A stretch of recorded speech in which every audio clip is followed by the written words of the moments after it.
Regrets are happening. Hey friends, welcome back to my channel. Welcome to my kitchen. My name is Sydney, and today we are going to make a birthday cheesecake for Caleb because it's his birthday today, while answering the questions for the reading habits tag. So if you are new here, please consider subscribing down below. I put out videos every week and I'd love to have you around. Now today's video is a tag challenge while also making a cheesecake, like I just said. Have I ever made a cheesecake? No. But do I love Caleb enough to make him a cheesecake for his birthday? Yes. This could go really well, or it could go really, really bad. So let's just get right on into it. Oh, I have these I have Christmas lights. They're cute, okay? Did I buy them specifically for this video? Maybe. Am I wildly unprepared for this video? Absolutely. Oh, there is so much to do. I don't even know if this is gonna work. Oven is being preheated right now. Done. Check. Prepare the graham cracker crust. We need graham crackers, sugar and brown sugar. Oh! I am no way ready to put that cheesecake in that oven right now, but it's ready for it. 7 teaspoons of butter.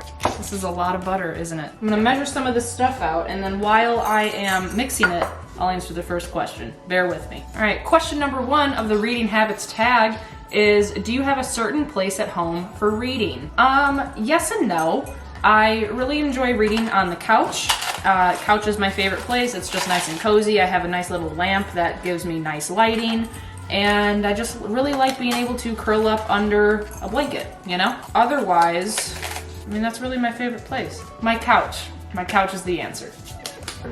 A tablespoon, 2 tablespoons of sugar, and a tablespoon of brown sugar. The butter is melting in the microwave right now. Second question is bookmark or random piece of paper? Both. So, I am a big proponent of dog earring. Dog earring doesn't bother me. I don't mind that my pages look like worn, you know? I don't mind the creases of a dog ear, unless it is, so okay, I guess there's a caveat. If it is a paperback, I prefer to not dog ear. But if it's a hardcover, I really don't mind dog earring because the hard covers make it easier to flatten out the pages. You know what I mean? So that being said, if dog earring doesn't bother me, then a random piece of paper doesn't bother me either. However, in one of my book of the month boxes, I got one of their bookmarks that says hold that thought, and there's a little brain on it, and I'm a ICU nurse, so I really like that one. I think it's really cute. But this is a great opportunity to plug my best friend's Etsy shop. Her name is Molly, if you haven't heard me talk about her before. I love her so much. She has an Etsy shop that she does illustrated bookmarks for. And another good friend of mine, Deja, she has some bookmarks too in her Etsy shop. I will put both of their links down below. Molly's is illustrations of things like Evelyn Hugo, Ninth House by Leigh Bardugo, and Wilder Girls, and then she has a really cool like horror thing like with It. It's really good. They're really fantastic. And then Deja's is like based on like true crime right now. I think she might be making other ones, but yeah, they're both really fantastic. For this answer, my answer is go buy one of their bookmarks. I should have rolled up my sleeves before I did this. Okay, question number 3, because I'm still trying to crush these graham crackers, is can you just stop reading, or do you have to stop after a chapter or a certain amount of pages? Okay, this is a funny question because Caleb thinks that I'm a psychopath. So basically, I can stop wherever. So when I was younger, I 100% had to stop at the end of a chapter. There wasn't an option. But now that I'm an adult, I just don't care. So I could stop literally pretty much anywhere. I won't stop in the middle of a paragraph. I'm not that much of a psycho, but I will stop after a paragraph that's like 3/4 of the way down the page. Like I really just don't care. If I have to get up and go do something, then I will, and I will come back to my book and I'll read through, like look through those 2 pages where the bookmark is at and figure out where I left off, because it could be anywhere on those 2 pages. It doesn't bother me. I don't mind it. That's just what I do. Okay, I'm still crushing these. I could have put this in a blender, couldn't I? Well, I've committed now. So question number 4 is, do you eat or drink while reading? Absolutely. I love a good coffee while I'm reading, a tea, a bubble tea. At night, I really like either like a beer or a glass of wine. I don't discriminate. And snacks, I love having a snack while I'm eating. I love it. Preferably nothing that can get on the pages, you know? It either has to be a non-greasy snack or something that I can eat with silverware. But yes, a drink and a snack is a must for me. Otherwise, all I can think about is the fact that I'm hungry or that I wish that I had something to sip on. This is taking so long. Question number 5 is multitasking. I'm not good at it, apparently. It is multitasking, music or TV while reading. So I really like listening to music while reading, whether it is like the Lo-Fi Beats girl on YouTube or like ASMR rooms. One of my favorites is a fireplace on top of a mountain, so you get like the crackle of the fire and then like the wind of the nature and stuff, you know? There are times where the TV will be on while I'm reading, but in that case, it's because Caleb's watching something and I have my headphones in, listening either to a book or listening to music to drown out the TV while I'm reading. Another caveat to this question is the music that I listen to has to have no lyrics. Otherwise, I will just sing the song or like try to just listen to what the words are saying, you know? I think that is crushed up enough. That's all I'm doing. All right, next question. Number 6 is one book or multiple at a time? Multiple at a time, for sure. So most times I will have like a audiobook, right? Like I'll have a designated audiobook for the month, and then I will also have physical books that I'm reading. And often, normally it's only like 2, maybe 3 books at a time, because it'll be like an audiobook, a physical book, and then maybe like a poetry collection or something like that. I kind of like having the ability to pick what I want to read at that given moment. And plus, like whenever I'm in the car, I like the option of having an audiobook to listen to, you know? I have a headache. I need to take some Tylenol. Okay, so now I need to put my crust in this pan that I bought today because I didn't have one. I am so nervous that Caleb's gonna like come home from work early and see me trying to make him a surprise cheesecake, because he doesn't know that I'm making this. I mean, I don't know how I'm making this. We're just flying by the seat of our pants here, aren't we, folks? Okay, I think I need to take off my ring. I don't want to get it all gunky. Okay, while I press this here crust, the next question is number 6. No, it's number 7. Reading at home or everywhere? Everywhere. I always have a book with me. I have one of those like padded book travel cases so that I can bring a book literally with me wherever I go. I think this pan is too big for this recipe. No, it's not. This is 9 inches and the recipe calls for 9 inches. I don't know what I'm doing. Okay, so I guess we're just going to make it work.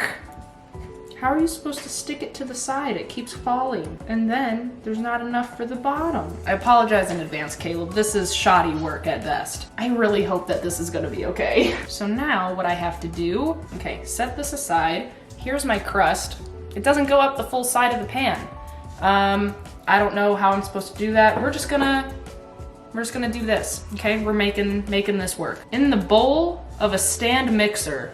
I don't have a stand mixer. My mixer is my arm. There will probably be a angle switch soon. My camera might die at any moment. Just a warning, just a warning.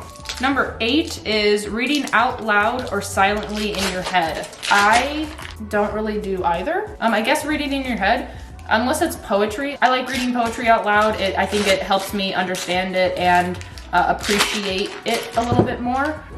This is not what I want to be doing when I have a headache. Wow. I just realized that this recipe calls for sour cream. I didn't buy sour cream today. So this is just how the cookie crumbles, am I right? I should have just baked a cake and I should have not worn a sweater. Regrets are happening. Now question number 9 is, do you read ahead or even skip pages? Question mark. So yes. I don't skip pages ever. That's not something that I do. But if there is a really intense scene happening, right? And there's a bunch of dialogue, I'll skip the paragraphs of the like story part and just skip from character to character in the dialogue just to see like what is being said and what direction that this part of the story is going. because I'm impatient. I don't have the patience to read through all of the like, and then he walked over to the table and then said this. And then once I know the direction that the conversation's going, I'll go back and then restart and actually read all of the story part with the dialogue together, you know? Okay, this isn't that bad now that I'm not using that GD wooden spoon. That was a bad choice. Wow, this is hard work. This is just you listening to me complain about making cheesecake and then on the side answering questions. No! No, go away, go back to work. Don't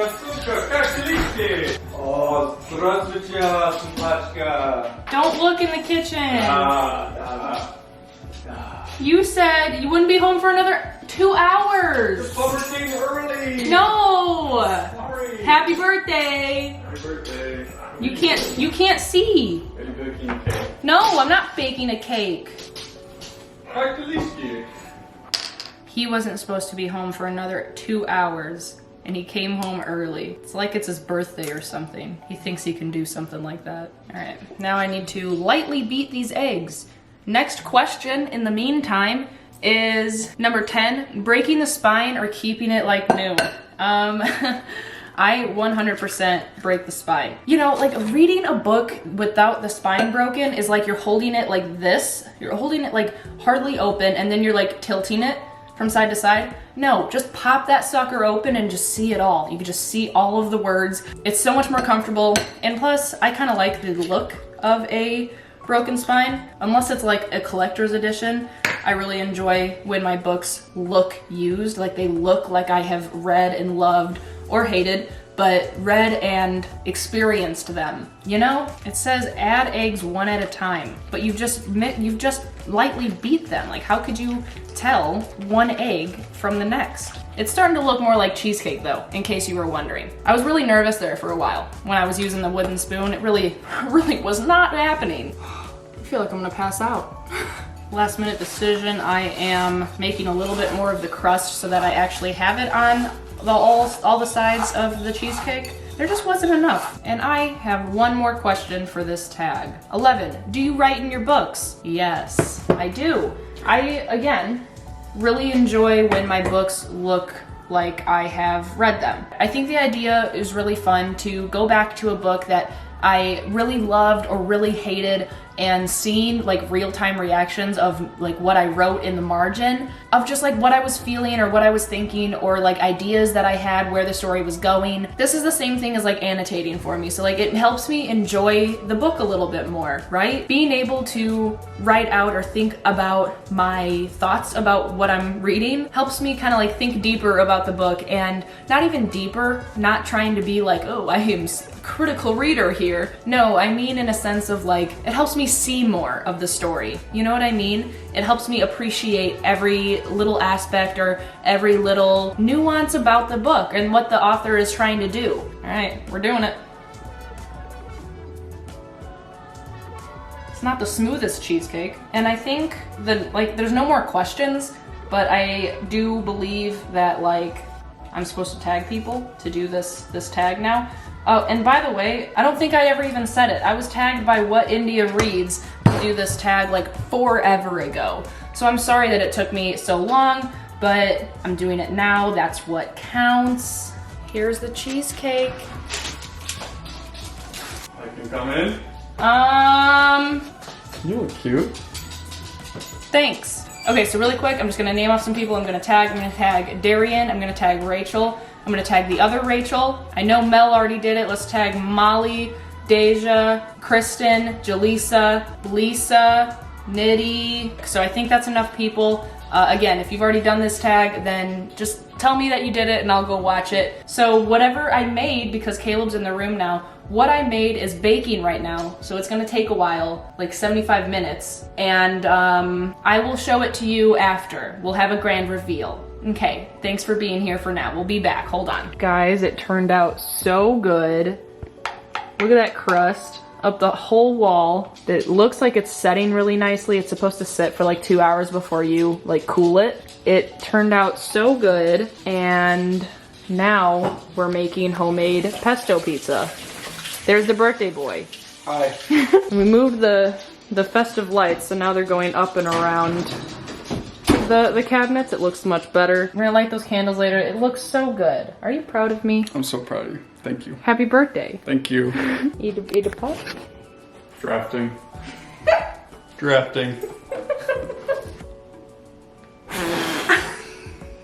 Happy birthday! Thanks, Mary.